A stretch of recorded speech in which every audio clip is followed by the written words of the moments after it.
Dans cette partie, on va parler donc du problème de l'échantillonnage. Alors, le problème de l'échantillonnage, qu'est-ce que c'est? Eh bien, on dispose d'une population qu'on supposera toujours infinie. Par exemple, je ne sais pas moi, l'ensemble des voitures qui circulent en France. Dans cette population, chaque individu peut présenter ou non un caractère dans une certaine proportion P. Cette proportion P, elle est connue. Par exemple, pour les voitures qui circulent en France, on pourrait imaginer le caractère être de couleur rouge et on connaît donc la proportion, le pourcentage de voitures rouges qui circulent en France. Dans cette population, on va faire ce qu'on appelle des échantillons, c'est-à-dire qu'on va prélever un certain nombre N d'individus au hasard dans notre population et on va s'intéresser à la fréquence d'individus qui présentent notre caractère dans cet échantillon de taille n. Alors pour fixer les idées, on va prendre par exemple P égale 0,30 et puis n égale 100. D'accord? Donc si j'illustre ça avec mes voitures, eh bien imaginons qu'il y ait 30% des voitures en France qui soient de couleur rouge. D'accord? Et on fait des échantillons de 100 voitures. Et dans cet échantillon, on va s'intéresser à la fréquence de voitures rouges qu'il y a dans l'échantillon. Cette fréquence, évidemment, elle est inconnue. Il peut se passer n'importe quoi. Je vais la noter F indice N. C'est quelque chose d'aléatoire, c'est une variable aléatoire. On peut très bien imaginer que dans mon échantillon, j'ai aucune voiture rouge, comme on peut imaginer que dans mon échantillon, j'ai 100 voitures rouges. Si je prends une taille d'échantillon de 100, il peut se passer absolument n'importe quoi dans mon échantillon. On va voir dans ce chapitre qu'il peut se passer n'importe quoi, mais pas n'importe comment.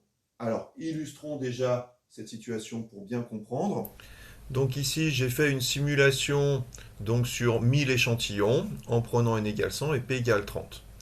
Donc sur ces 1000 échantillons, eh bien, regardons la répartition donc du pourcentage de succès. Par exemple, ici, on voit qu'il y a un échantillon dans lequel on a eu 16% de succès, 5 échantillons dans lequel on a eu 18%, etc., etc., jusqu'à un échantillon dans lequel on a eu 48% de succès. Alors, on voit bien que ce soit via cet histogramme ou que ce soit via les valeurs numériques, que la plupart des échantillons vont avoir des pourcentages de succès, des fréquences de succès autour de 30%. Il y aura bien quelques cas un petit peu pathologiques où il y aura peu de succès, ou quelques cas pathologiques où il y aura beaucoup de succès, mais ces cas sont relativement rares. Et le but du problème de l'échantillonnage, ça va être de déterminer un intervalle dans lequel on va trouver les 95% des échantillons du milieu. Donc regardons comment construire cet intervalle. On va poser xn, qui est la variable aléatoire qui a tout échantillon de taille n associe le nombre d'individus qui présentent le caractère. On a xn qui suit une loi binomiale de paramètres np, puisqu'on fait un échantillon de taille n, et dans cet échantillon, chaque individu a une probabilité p de présenter ou non le caractère. Donc on est bien dans le cadre d'une loi binomiale. On va poser également f indice n égale xn sur n, donc qui va être la fréquence d'individus présentant le caractère dans notre échantillon, c'est l'effectif divisé par la taille de l'échantillon. Le problème maintenant qui se pose, c'est de trouver l'intervalle dans lequel on va retrouver les 95% des valeurs de xn du milieu. Ça veut dire qu'on va chercher deux entiers a et b qui sont tels que la probabilité que xn soit entre a et b est environ 95%. Ça veut dire qu'on va avoir environ 2,5% des valeurs en dessous de A et 2,5% des valeurs au-dessus de B. Ou encore 97,5% des valeurs en dessous de B. 2,5 plus 95%. Autrement dit, A, comment est-ce qu'on va le déterminer? Eh bien, A, ce sera le premier entier qui est tel que la probabilité pour que xn soit plus petit que A dépasse 0,025 et la probabilité et B, le premier entier qui est tel que P de xn inférieur ou égal à B dépasse 0,975. Sur cette illustration, on a représenté la distribution de probabilité de la loi binomiale de paramètres n égale 100, p égale 0,3. Et donc, on va chercher donc la première valeur de a, qui est telle que p de x plus petit que a, dépasse 0,025. Donc ici, on va le faire à la main, on va regarder avec différentes valeurs. Donc attention ici, hein, pour les premières, c'est pas tout à fait 0 ici, c'est simplement qu'il y a beaucoup de chiffres, beaucoup de zéros après la virgule. Mais si je continue, là vous voyez, p de x plus petit que 13 égale 0,0001. On continue, on n'a toujours pas dépassé 0,025. D'accord, à chaque fois on fait la somme des probabilités qui précèdent. Alors ici, on n'a toujours pas dépassé 0,025. On continue. Ah, ça y est, 0,0288, on a dépassé 0,025. Conclusion, A il vaut 21. Voilà la première valeur pour laquelle P de x plus petit que cette valeur dépasse 0,025. Et puis de la même façon, pour déterminer B, eh bien on va continuer. On va continuer donc à cumuler les probabilités jusqu'à dépasser 0,975. Donc là, on n'y est pas encore. Pour 37, P de x plus petit que 37, c'est 0,947. On n'a encore pas dépassé 0,975. Je continue. On n'y est toujours pas à 38. Je continue à 39. Ça y est, à 39, 0,979. On a dépassé 0,975. Conclusion, A il vaut 21 et B il vaut 39. Une fois qu'on aura déterminé les valeurs donc, de A et B, eh bien, l'intervalle de fluctuation au seuil de 95%, ce sera l'intervalle I égale A sur N, B sur N, pour encadrer les fréquences. Maintenant, à la calculatrice, eh bien, pour déterminer A et B, on va utiliser la loi binomiale inverse. Donc, on va dans le menu Options, Stat, Dist, Binomial. Et dans ce menu, eh bien, on a la touche inv B. Cette touche-là, donc, qui nous donne la fonction inv binomial CD. Et donc, pour obtenir A, par exemple, sur l'exemple où n égale 100 et p égale 0,30, eh bien, on va faire inv binomial CD de 0,025,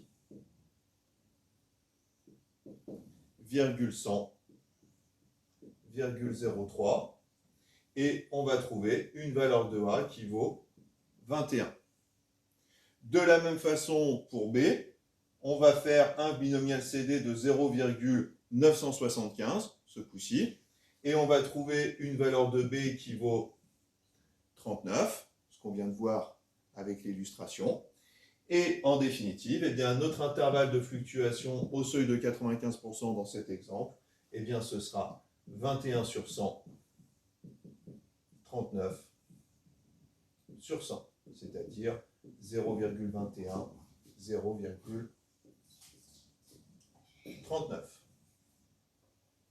Autrement dit, dans cet exemple-là, les 95% d'échantillons du milieu auront une fréquence entre 21% et 39%. La probabilité qu'un échantillon ait une fréquence entre 21% et 39% sera de 0,95. Si je reprends ma simulation donc sur 1000 échantillons, eh bien ici donc on a calculé, toujours avec n égale 100 et p égale 0,3, A égale 21, donc A sur N qui vaut donc 0,21. De la même façon, B qui vaut 39, B sur N qui vaut 0,39. Et donc notre intervalle de fluctuation au seuil de 95%, c'est 21%, 0,21 et 39%, 0,39. Et donc voilà l'intervalle ici, entre 21% et 39%, dans lequel on va trouver la fréquence de 95% des échantillons. Et si on fait cette simulation et qu'on teste parmi tous ces échantillons le pourcentage qui sont effectivement dans cet intervalle, eh bien ici on en a 95,10, ce qui est plutôt pas mal.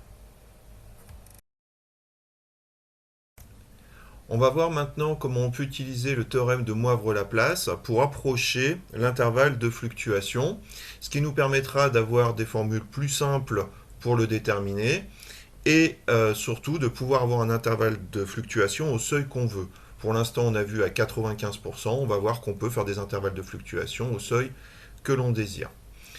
Donc le théorème fondateur, c'est le suivant. Donc on considère xn une suite de variables aléatoires qui suivent une loi binomiale de paramètres np, donc les succès qu'il y a dans notre échantillon, le nombre de succès dans notre échantillon, et comme précédemment, f indice n qui vaut xn sur n, donc la fréquence dans notre échantillon. On va considérer un réel alpha entre 0 et 1, et on va considérer u alpha, le réel tel que P de Z compris entre moins U alpha et U alpha vaut 1 moins alpha, où Z suit la loi normale centrée réduite. Donc U alpha, c'est rien d'autre que ce qu'on a rencontré dans le chapitre sur la loi normale. On va considérer maintenant l'intervalle suivant. Alors cet intervalle-là, P moins U alpha racine de P1 moins P sur N, P plus U alpha racine de P1 moins P sur N. Cet intervalle, on va l'appeler l'intervalle de fluctuation asymptotique de f indice n au seuil de 1 moins alpha.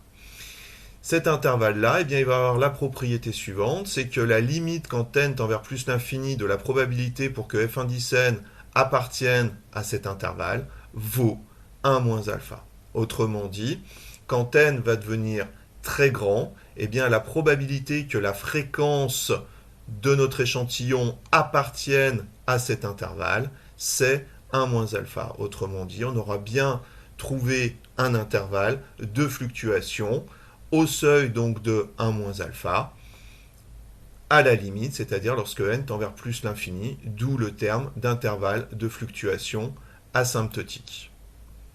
Plus n est grand, plus la variable aléatoire f indice n prend ses valeurs dans in avec une probabilité de 1 moins alpha. Et bien maintenant, on va démontrer ce théorème. C'est un petit calcul, on va regarder ça. Donc pour cette démonstration, on va utiliser le théorème de Moivre-Laplace qui nous dit en substance que la variable aléatoire xn moins np sur racine de np1 moins p se comporte presque comme une variable aléatoire qui suit une loi normale quand n tend vers plus l'infini. Ici, si j'applique le théorème de Moivre-Laplace, on va obtenir que la limite, quand n tend vers plus l'infini, de la probabilité que xn moins np sur racine de np1 moins p soit compris entre moins u alpha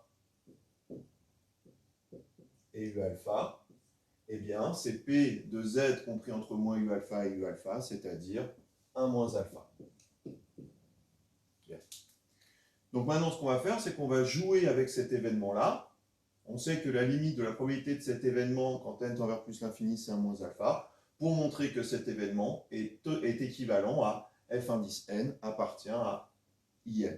De sorte que si on montre que cet événement-là est équivalent à celui-là, eh bien, on aura bien le résultat voulu.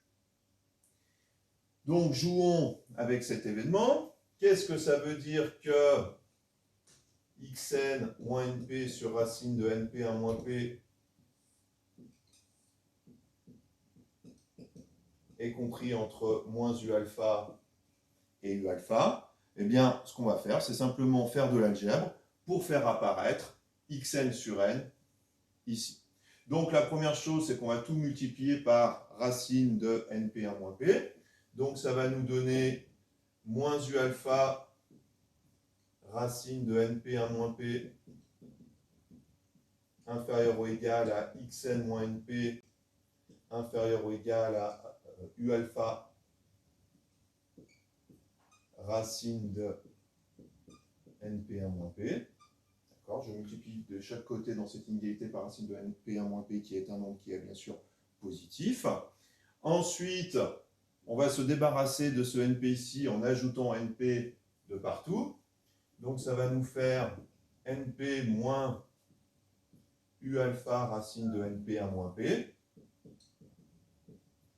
inférieur ou égal à xn inférieur ou égal à np plus u alpha racine de np1 moins p. Et puis maintenant, eh bien, qu'est-ce qu'on a? on n'a plus qu'à tout diviser par n, qui est un bien sûr positif, pour avoir Fn, Xn sur n. Donc, si je divise tout par n, qu'est-ce qu'on obtient? Eh bien, à gauche, Np divisé par n, on obtient P, moins U alpha racine de Np1 moins P sur n, inférieur ou égal à Xn sur n, inférieur ou égal, de la même façon à droite, P plus U alpha racine de Np1 moins P sur n. On est presque tiré d'affaire. Je vais détailler le calcul de racine de Np1 moins P sur n à côté. Donc racine de Np1 moins P sur n, eh bien ça fait racine de n fois racine de P1 moins P sur n. Et dans cette fraction, si on simplifie par racine de n c'est racine de n fois racine de n, eh bien on va bien retrouver racine de P1 moins P sur racine de n, c'est-à-dire racine de P1 moins P sur n. Autrement dit, cet événement-là est équivalent à Xn compris entre Xn sur n, pardon, compris entre racine de P1 moins P sur n. Xn sur n, donc il n'est rien d'autre que f indice n, inférieur ou égal à P plus U alpha racine de P 1 moins P sur n. Cet événement-là, c'est bien l'événement Fn appartient à l'intervalle In. Notez qu'on a bien récupéré ici les bornes de l'intervalle de fluctuation asymptotique.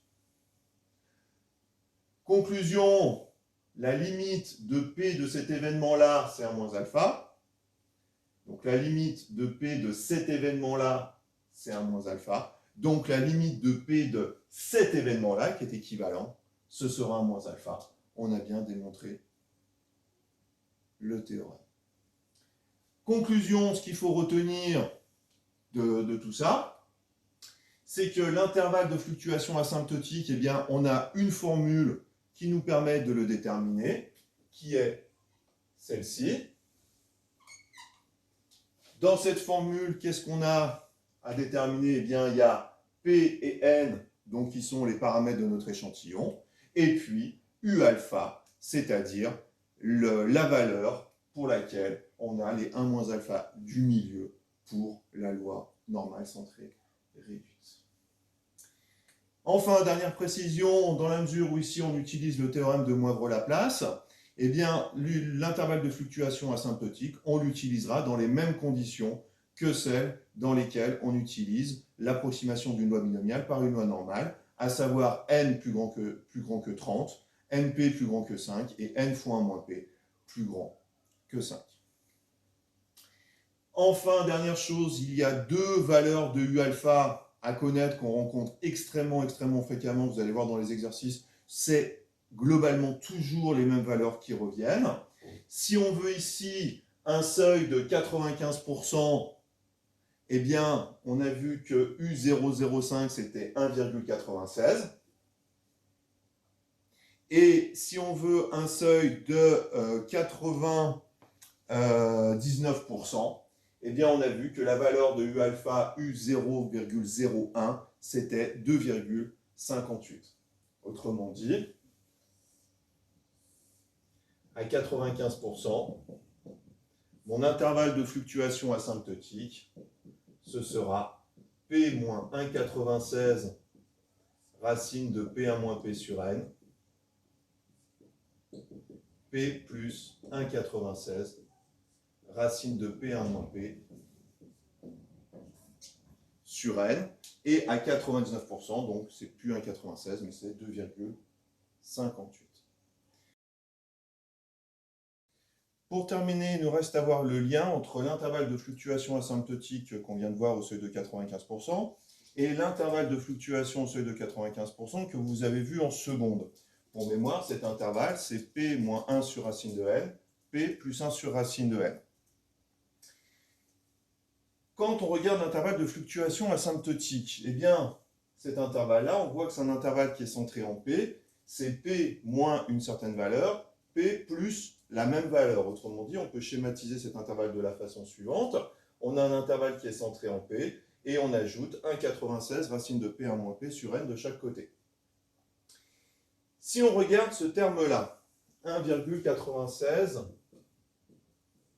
racine de P1 moins P sur n, je vais le réécrire 1,96 racine de 1 P1 moins P sur racine carrée de n. Alors là, on a déjà le racine carrée de n qui nous intéresse. Maintenant, regardons le numérateur. Eh bien, c'est très facile de montrer que quelle que soit la valeur de P entre 0 et 1, eh bien, P 1,96 racine de P1 moins P est plus petit que 1. Alors ça, je vous le laisse en exercice. L'idée, c'est d'étudier la fonction qui a P associe P fois 1 moins P sur l'intervalle 0,1.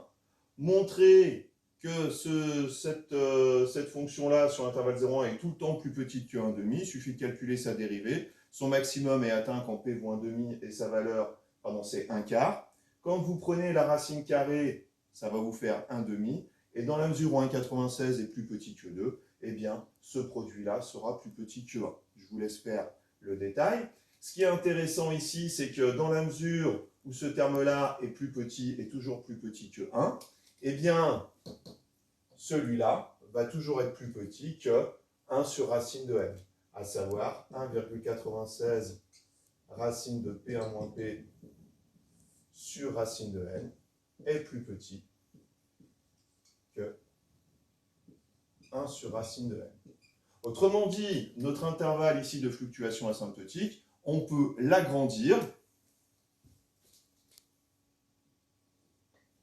en un intervalle qui est centré en P, en prenant 1 sur racine de n de chaque côté. D'accord ?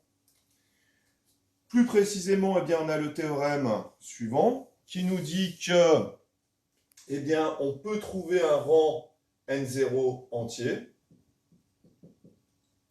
tel que, pour tout n supérieur ou égal à n0, eh bien, la probabilité pour que la fréquence f indice n soit comprise entre p moins 1 sur racine de n et p plus 1 sur racine de n, eh bien, cette probabilité-là, va dépasser 95%. 0,95. Qui peut le plus, peut le moins, c'est-à-dire que nous, ce qu'on veut, c'est un intervalle qui contienne un grand nombre de valeurs. Et bien, en prenant cette approximation, eh bien, on a plus que 95%, ce qui nous intéresse ici. On réutilisera cet intervalle-là dans la partie suivante sur l'estimation.